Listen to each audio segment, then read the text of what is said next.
Tu crois avoir besoin de motivation pour changer ta vie. Mais la vérité, c'est que ta vie s'enlise chaque jour à cause de ton désordre mental. Pas celui de ton agenda, mais celui de ton esprit. Tu remets à demain, tu dissipes ton énergie, tu tentes de gérer l'urgence au lieu de construire l'important. Et ce chaos intérieur, tu l'as accepté comme normal.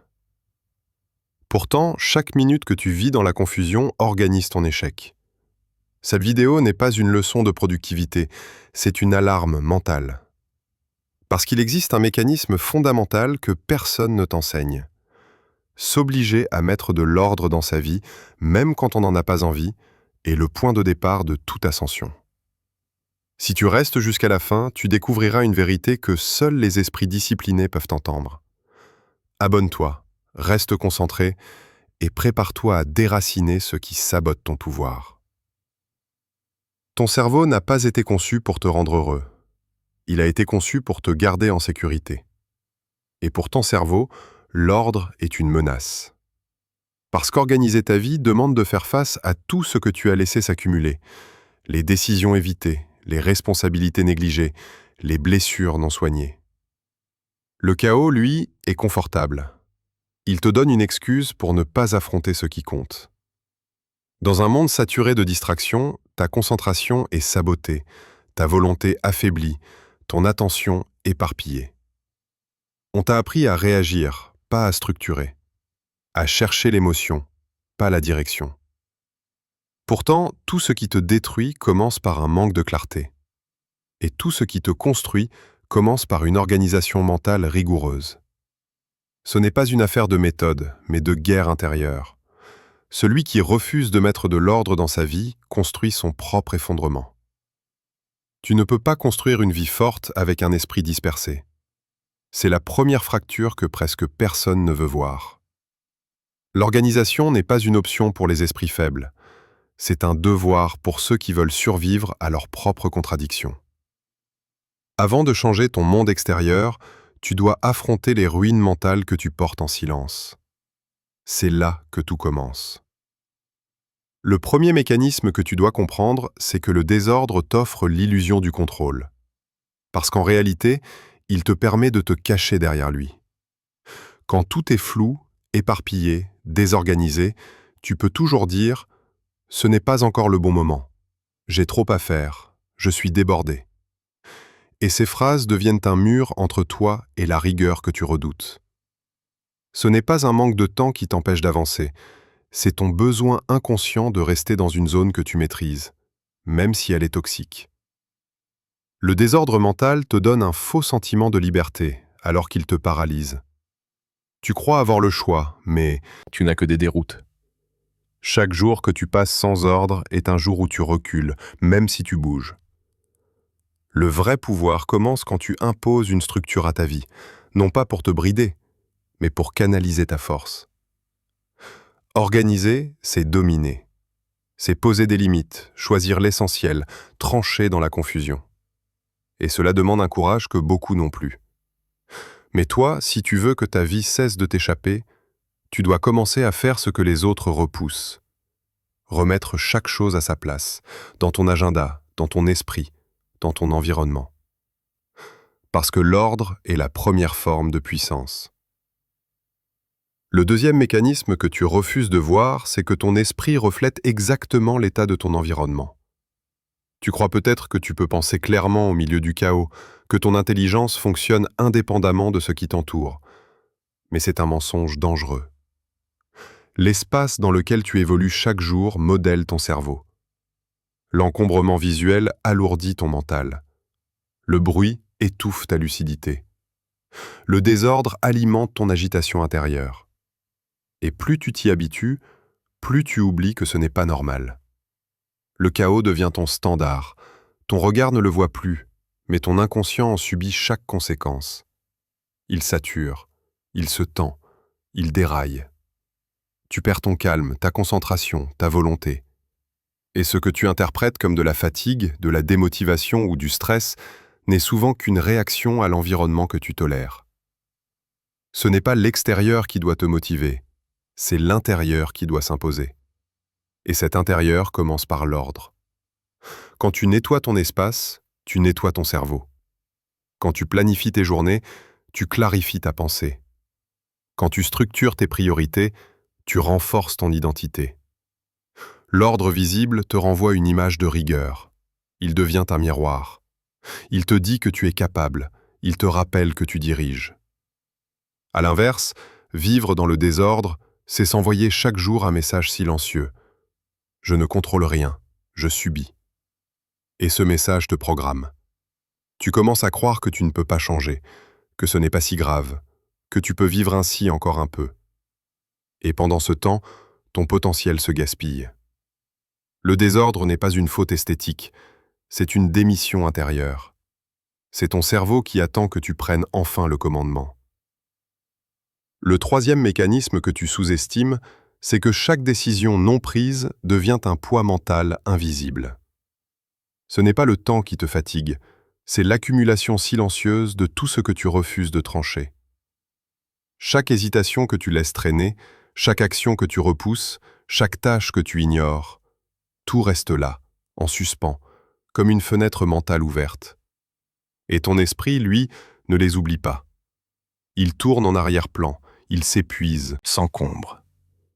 Tu crois avancer, mais tu es freiné par tout ce que tu n'as pas terminé. Et plus tu laisses traîner, plus tu crées un brouillard interne. Tu doutes, tu procrastines, tu t'égares. Tu finis par croire que c'est toi le problème. Alors que le vrai problème, c'est ton refus d'agir avec fermeté. Organiser sa vie, ce n'est pas juste faire des listes. C'est fermer les dossiers ouverts. C'est choisir. C'est dire non. C'est imposer une fin à ce qui te tire vers le bas. Parce qu'un esprit désorganisé est un esprit faible. Il flotte, il subit, il cherche la sortie dans chaque distraction, et il perd le goût de l'effort. La clarté, elle, commence par l'engagement. Je décide, je tranche, je termine, même si c'est inconfortable, même si ça fait peur, même si je dois perdre quelque chose. Refuser de choisir, c'est choisir l'échec. C'est laisser les choses pourrir jusqu'à ce qu'elles explosent. Et dans cette explosion, tu perds ton énergie, ta paix, ton autorité sur toi-même. Tu copies que c'est un détail, mais ces détails t'empoisonnent. Ils t'empêchent de respirer. Ils te rendent nerveux, distrait, imprécis. Tant que tu n'affrontes pas ce que tu repousses, tu ne seras jamais libre. Parce que l'organisation n'est pas une méthode, c'est un art de décider avec courage. Le quatrième mécanisme que tu dois affronter, c'est que tu évites l'organisation parce que tu redoutes la vérité. Mettre de l'ordre dans ta vie, c'est regarder en face tout ce que tu caches derrière le chaos. C'est faire tomber le masque. C'est mesurer l'écart entre ce que tu prétends vouloir et ce que tu fais réellement. C'est voir que tu perds ton temps, que tu tournes en rond, que tu n'es pas encore celui que tu dis être. Et ça, ton ego ne veut pas l'accepter. Alors il te protège avec du désordre. Il te distrait. Il te pousse à remettre à demain, à remplir tes journées d'urgence inutiles. Parce qu'organiser ta vie, c'est exposer ton manque de constance, ton absence de vision, ton attachement au confort. Ce n'est pas agréable, ce n'est pas glorieux. C'est une claque silencieuse, mais elle est nécessaire. Parce que c'est dans ce choc que commence la vraie transformation. Tant que tu restes dans le flou, tu peux continuer à te raconter des histoires. Tu peux croire que tu vas t'y mettre, que tu fais de ton mieux, que tu n'as pas encore trouvé le bon moment. Mais dès que tu t'assois pour mettre ta vie en ordre, toutes tes excuses s'effondrent. Et là, il ne reste que toi, face à ta vérité. Certains fuient ce moment toute leur vie. Ils organisent les apparences, mais jamais leur âme. Toi, si tu veux réellement grandir, tu dois accepter ce face-à-face. L'organisation n'est pas un outil, c'est un miroir. Et parfois, ce que tu y vois te dégoûte. Mais c'est le début du pouvoir. Parce qu'un homme qui a le courage de se voir tel, qu'il peut enfin devenir ce qu'il doit être.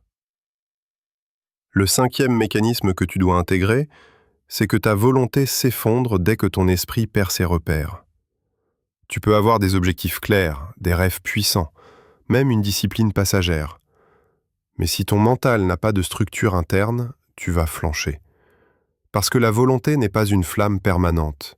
C'est un muscle fragile qui a besoin de cadre, de direction, de cohérence.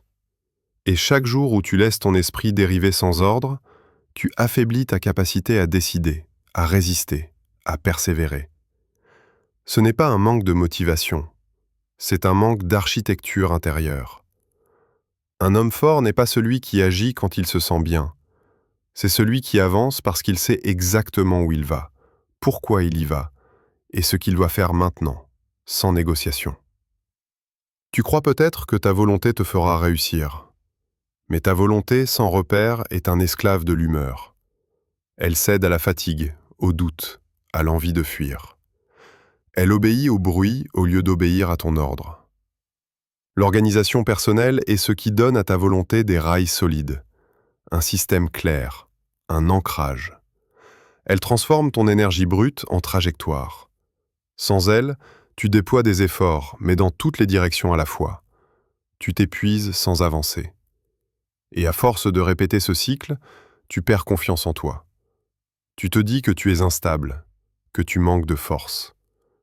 Mais la vérité, c'est que tu n'as jamais construit les fondations mentales nécessaires pour que ta volonté t'écoute.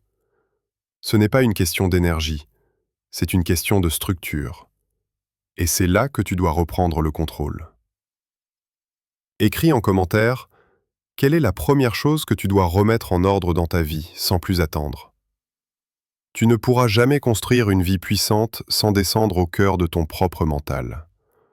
Organiser ta vie extérieure n'aura aucun effet durable tant que tu ne t'attaques pas à la structure invisible de tes pensées, de tes croyances et de tes habitudes mentales. C'est dans ces zones obscures que se cache ton vrai frein. Et c'est là que tu dois aller. La première révélation que tu dois affronter, c'est que tu te sabotes en te racontant une version allégée de ta réalité. Tu simplifies ce qui te dérange. Tu minimises ce qui t'épuise. Tu détournes les yeux de ce qui t'écrase. Et chaque fois que tu le fais, tu construis une réalité qui te protège, mais qui te garde faible. Tu dis que tu es juste un peu débordé, alors que tu es noyé. Tu dis que tu es un peu désorganisé, alors que tu es perdu. Tu dis que tu vas t'y mettre bientôt, alors que tu as déjà abandonné sans t'en rendre compte. Cette version édulcorée de ta vie te permet de rester tranquille. Elle t'évite la violence du vrai regard. Mais elle te coupe de la transformation. Parce que personne ne change en se mentant. Tu dois être brutalement honnête avec toi-même. Où en es-tu réellement? Quelles sont les véritables conséquences de ton désordre? Qui es-tu en train de devenir si tu continues comme ça? Tant que tu réponds à ces questions avec des phrases vagues, tu restes dans la fiction. Et dans la fiction, tu ne construiras jamais rien de solide. Le succès commence quand tu acceptes d'être nu devant toi-même, sans justification, sans détour, sans masque. Ce n'est pas confortable, mais c'est nécessaire. Parce que tant que tu ne dis pas la vérité sur ta vie, tu ne peux pas décider de la changer. La deuxième révélation que tu dois comprendre, c'est que tu es conditionné à associer l'ordre à la douleur. Inconsciemment, ton cerveau a enregistré que structurer ta vie, c'est renoncer à trop de plaisir, affronter trop de responsabilités, couper trop de confort. Tu ne le dis pas, mais tu le ressens. Et ce ressenti te freine sans que tu le saches. Parce que depuis l'enfance, chaque fois qu'on t'a imposé de l'ordre, c'était à travers l'autorité, la contrainte, la peur de l'échec. L'organisation est devenue, dans ton système nerveux, un rappel de tension. Pas de liberté, pas de puissance, juste de la pression. Alors aujourd'hui, quand tu penses à structurer ton emploi du temps, à planifier tes objectifs, à faire du tri dans ta vie, une résistance invisible monte. Tu ne veux pas recommencer à souffrir. Tu crois que la liberté, c'est de tout laisser ouvert. Mais ce que tu refuses de voir, c'est que cette liberté te détruit à petit feu. Elle t'éparpille, elle t'endort, elle te rend faible. Tu restes coincé dans un dilemme toxique. Choisir l'ordre revient, pour toi, à choisir l'inconfort permanent. Mais c'est une association erronée. L'ordre que tu dois créer aujourd'hui n'a rien à voir avec celui qu'on t'a imposé hier. Il ne vient pas de l'extérieur. Il ne t'écrase pas. Il te rend maître. Il ne te contrôle pas. Il t'équipe. Tant que tu ne découpes pas ce lien mental entre rigueur et souffrance, tu continueras à saboter chaque tentative de discipline. Et tu resteras prisonnier d'une liberté sans structure qui finit toujours en stagnation. Organiser ta vie, ce n'est pas te punir, c'est te libérer. Mais pour que ton cerveau l'accepte, tu dois reprogrammer ton rapport au cadre, à la clarté, à la rigueur. La troisième révélation que tu ignores, c'est que tu préfères échouer librement plutôt que réussir sous contrainte. C'est l'un des paradoxes les plus profonds du mental humain. Tu veux progresser, tu veux atteindre tes objectifs, tu veux devenir fort, mais seulement si tu peux le faire à ta manière, sans cadre, sans pression, sans renoncement. Et cette illusion te condamne. Parce que la vraie réussite exige des contraintes, des règles, des efforts répétés. Une structure que tu ne peux pas négocier chaque matin. Mais ton ego, lui, veut garder la main. Il veut choisir quand, comment, à quelle vitesse. Il veut pouvoir dire « je suis libre ». Alors il sabote chaque processus qui t'oblige à te soumettre à une méthode. Il t'ennuie avec la routine. Il te pousse à tout réinventer sans cesse. Il t'encourage à rompre tes habitudes dès que l'ennui arrive. Et tu ne vois pas que tu es en train d'échanger l'efficacité contre le confort de l'improvisation? Tu veux t'en sortir, mais à ta façon. Tu veux bâtir une vie solide, mais sans discipline rigoureuse. Tu veux du pouvoir, sans la structure qu'il exige. Alors tu stagnes. Tu vis des hauts, des bas, mais jamais d'élévation continue. Et tu commences à croire que tu n'es pas fait pour ça, que tu manques de chance ou de talent. Mais ce n'est pas le talent qui te manque, c'est l'acceptation de la contrainte. Les plus grands ont construit leur liberté à l'intérieur d'un cadre dur. Ils se sont imposés des limites pour dépasser leurs limites. Toi aussi, tu dois faire ce choix.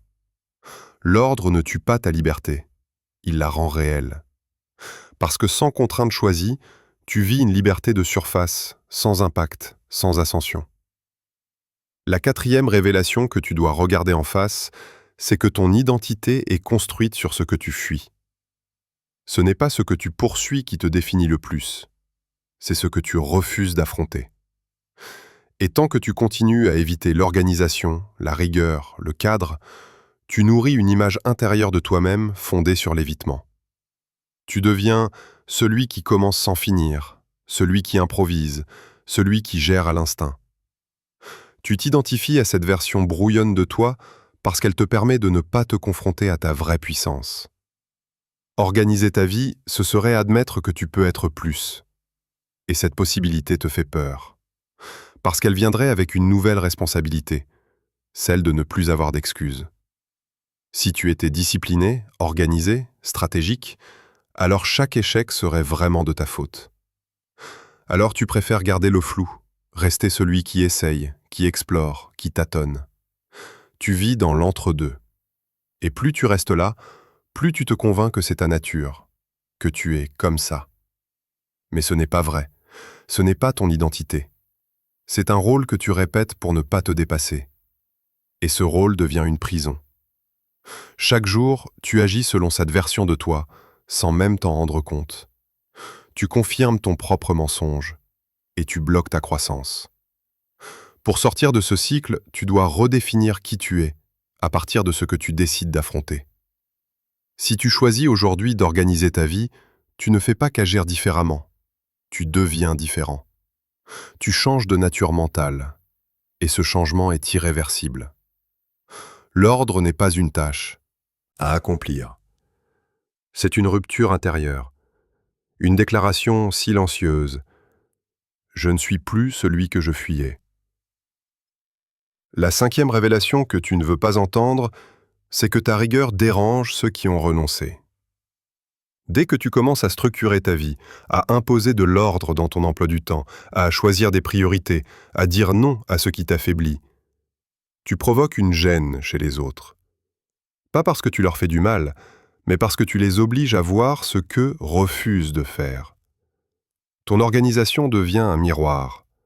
Ta discipline révèle leur désordre. Ton silence face à leurs distractions les expose. Et c'est là que la pression sociale commence. On te dit que tu deviens trop strict, trop froid, pas assez spontané. On t'invite à relâcher, à profiter, à être plus normal. En réalité, on te pousse à revenir dans la médiocrité collective, parce que ta progression les met mal à l'aise.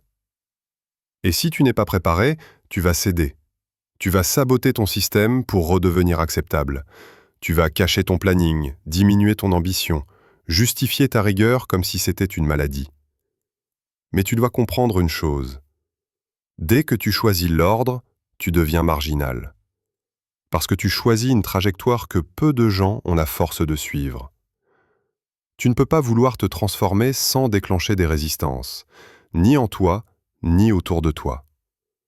Ta rigueur sera perçue comme une menace par ceux qui ont capitulé intérieurement. Mais ce n'est pas ton problème. Ce n'est pas ton rôle de les rassurer. C'est ton devoir de rester droit. Organiser ta vie, ce n'est pas un caprice personnel. C'est un acte de souveraineté. Et chaque acte de souveraineté crée une solitude temporaire, mais une liberté durable. Écris en commentaire, est-ce que ta rigueur dérange certaines personnes autour de toi? Comment réagissent-elles? Organiser sa vie ne commence pas dans un agenda, mais dans l'esprit. Et ce qui te manque, ce n'est pas une application ou une méthode miracle. C'est une rigueur que tu imposes à ton propre chaos intérieur.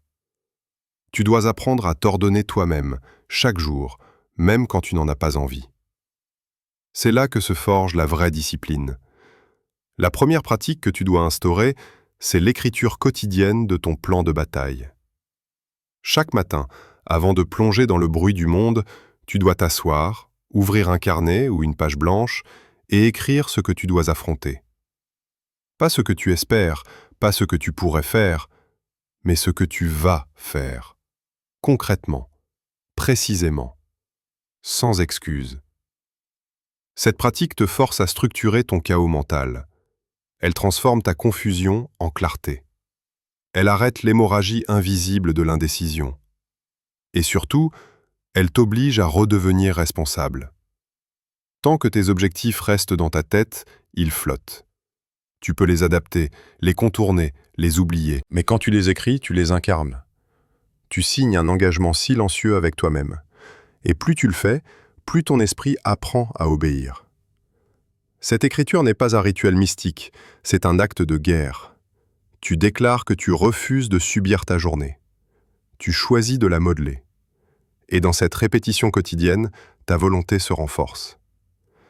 Il ne s'agit pas d'écrire pour bien faire, il s'agit d'écrire pour dominer ton agenda, pour placer ton esprit en position de commandement.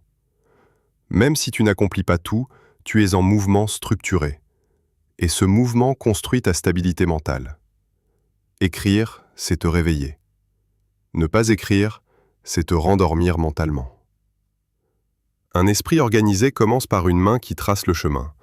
La deuxième pratique que tu dois renforcer, c'est la discipline émotionnelle face aux imprévus. Parce qu'organiser ta vie ne signifie pas tout contrôler. Cela signifie rester stable quand tout se dérègle. Tu peux avoir préparé ton programme, planifié tes actions, aligné tes priorités. Il y aura toujours quelque chose qui vient bouleverser la trajectoire. Une mauvaise nouvelle, une interruption, un contretemps. Et c'est là que se joue la différence entre ceux qui ont une discipline superficielle et ceux qui ont une armure mentale. Le désorganisé panique. Il réagit, il s'éparpille, il se laisse emporter par l'émotion. Le discipliné respire, ajuste, reste maître. Il ne nie pas ce qu'il ressent, mais il ne laisse pas ses émotions diriger ses décisions. Cette posture ne vient pas naturellement. Elle s'entraîne, elle s'impose. Elle se cultive comme une réponse automatique. Quand un obstacle surgit, pose-toi une question simple. Qu'est-ce que la version forte de moi ferait maintenant? Pas la version blessée, fatiguée, frustrée, mais celle que tu veux devenir. Et à partir de cette image, tu choisis une réponse. Pas une réaction. une réponse. L'organisation mentale, ce n'est pas seulement poser des actions, c'est sculpter des réflexes. C'est te programmer pour rester aligné, même dans le désalignement. Si tu ne maîtrises pas tes états internes, tu seras toujours en train de reconstruire ce que tu avais commencé à bâtir. Parce que chaque imprévu non maîtrisé devient une faille dans ta constance. Tu veux une vie forte? Commence par maîtriser ton esprit quand il est tenté de fuir. Organiser sa vie, ce n'est pas avoir un plan parfait. C'est devenir capable de rester droit quand tout pousse à flancher. Et cette capacité, elle se forge dans chaque micro-décision face à l'inattendu. La troisième pratique que tu dois ancrer, c'est la création d'un cadre horaire non négociable. Si ton emploi du temps change au gré de ton humeur, de ta fatigue ou de ce que les autres décident à ta place, tu n'as aucun pouvoir réel sur ta vie. Tu subis. Et ce que tu appelles flexibilité n'est souvent qu'une fuite structurée. Tu veux être libre? Commence par verrouiller certaines heures. Chaque jour, choisis des plages horaires où tu ne négocies pas avec toi-même. Qu'il pleuve, que tu sois épuisé, que tu sois démotivé, ces heures-là sont sacrées. Tu ne décides pas au moment venu si tu vas t'y mettre. Tu exécutes. Parce que tu as déjà décidé, en amont. Cette habitude simple change tout. Elle envoie un signal à ton cerveau. Ici, c'est moi qui commande. Elle t'arrache à la tyrannie du mental fluctuant. Elle t'impose une structure qui renforce ton intégrité. C'est dans ce cadre non négociable que ta volonté devient solide. Ce n'est pas le volume de travail qui t'élève, c'est la constance. Et la constance naît du respect absolu de certaines règles personnelles. Crée des blocs horaires pour ce qui compte, ta mission, ta reconstruction, ton énergie, ton silence. Protège-les comme une forteresse, parce qu'à chaque fois que tu y renonces, tu dis à ton esprit que l'instant a plus de valeur que ta vision. Et à force, tu te trahis. Tu fais les choses quand tu en as envie, et non quand tu en as besoin. Le chaos intérieur commence toujours par la soumission au moment. Le pouvoir commence par l'imposition du cadre. Tu veux devenir fort? Ne commence pas par de grands objectifs. Commence par des heures que tu ne laisses plus personne piétiner. Pas même toi. La quatrième pratique que tu dois intégrer, c'est l'élimination radicale du bruit mental. Ce que tu crois être un manque de volonté est souvent une simple saturation invisible.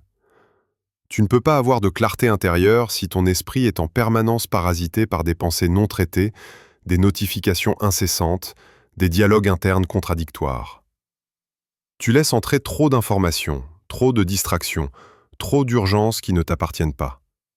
Et ce bruit devient ta normalité. Tu apprends à vivre dans le brouhaha. Mais dans ce vacarme, il est impossible de structurer ta vie avec puissance. Parce que l'organisation exige du silence intérieur. Elle demande de l'espace mental. Et cet espace, tu dois le créer avec violence si nécessaire. Éteins, coupe, supprime, nettoie ton téléphone, dégage les onglets inutiles, apprends à ne pas répondre tout de suite. Refuse de commencer ta journée dans les réseaux, dans les messages, dans l'agitation. Chaque élément de bruit que tu tolères, tu l'achètes au prix de ta concentration. Et ce que tu perds, ce n'est pas seulement du temps, c'est ton axe, ta direction, ta force. Organiser sa vie, ce n'est pas simplement faire des listes. C'est décider ce que tu laisses entrer dans ton espace mental. Tant que tout te dérange, tout te dirige.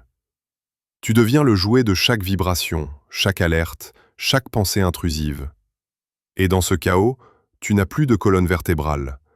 Tu vis en réaction permanente. Tu t'éteins en croyant. Fonctionner. Alors arrête. Pose des limites mentales. Définis des zones de silence. Crée des espaces où rien ne pénètre. Parce que c'est dans ce vide volontaire que renaît la vraie vision. Et sans vision claire, aucune organisation ne tient. Se structurer, c'est d'abord se débarrasser du bruit.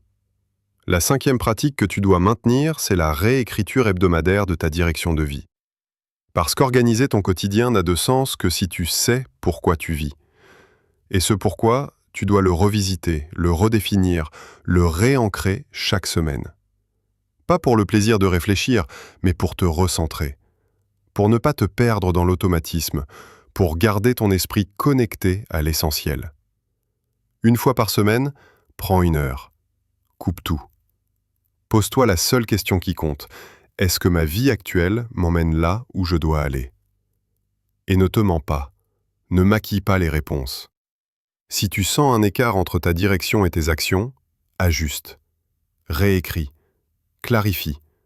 Organise. Parce que c'est cette lucidité régulière qui t'empêche de t'endormir dans l'illusion du mouvement. Beaucoup travaillent dur, mais dans la mauvaise direction. Beaucoup planifient, mais ne savent plus pourquoi.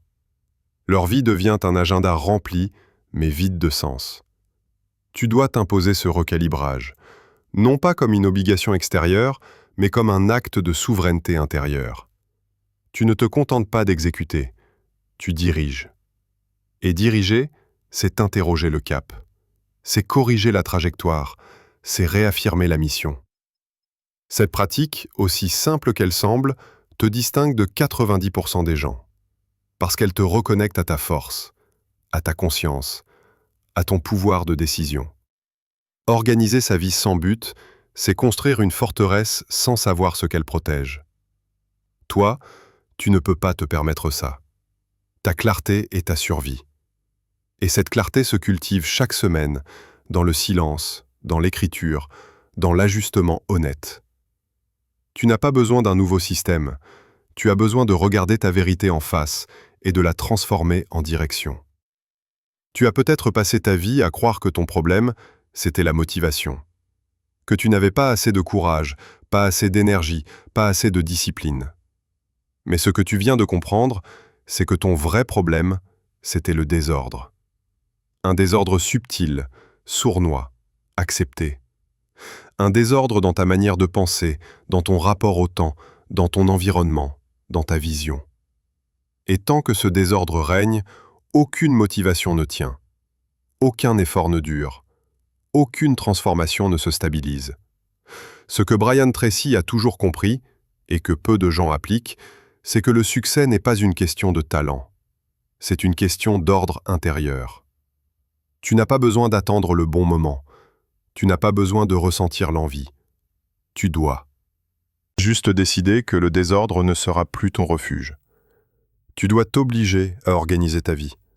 Non pas comme un fardeau, mais comme une délivrance. Chaque pas que tu fais vers l'ordre est un pas vers ta puissance. Chaque chose à laquelle tu donnes une place, chaque heure que tu protèges, chaque bruit que tu élimines, chaque direction que tu réécris, tout cela te reconstruit. Tu redeviens un architecte, pas une victime. Tu deviens quelqu'un qui pense, qui choisit, qui structure. Et cette posture mentale, elle change tout. Elle renforce ton identité, elle clarifie ta mission. Elle te fait passer du mode survie au mode domination. Mais souviens-toi de ceci, l'organisation n'est pas un événement, c'est une guerre lente. Une guerre contre l'oubli, contre la dispersion, contre le mensonge que tu te racontes pour ne pas affronter ta grandeur. Il n'y aura pas de victoire sans perte. Tu devras sacrifier le confort, tu devras heurter des habitudes, tu devras choquer des proches qui préfèrent le flou à la clarté. Mais tu n'es pas là pour plaire, tu es là pour construire. Et ce que tu construis commence par ce que tu imposes à toi-même. Tu as entendu ce que peu de gens acceptent d'entendre. Maintenant, la question est simple. Que vas-tu en faire? Vas-tu reprendre ta journée comme si de rien n'était, ou vas-tu enfin reprendre le commandement? Si tu es prêt à imposer une discipline radicale dans ta vie, à choisir l'ordre plutôt que la fuite, la structure plutôt que l'errance, alors cette vidéo n'aura pas été une simple inspiration, elle aura été un déclencheur. Abonne-toi à cette chaîne, reviens ici chaque fois que ton mental vacille. Et surtout, partage cette vidéo à une seule personne, celle que tu vois s'éparpiller alors qu'elle pourrait être grande. Ce n'est pas juste une vidéo, c'est une déclaration de guerre contre tout ce qui t'affaiblit. Maintenant, organise-toi, parce que ton esprit n'attend plus qu'une chose, être dirigé.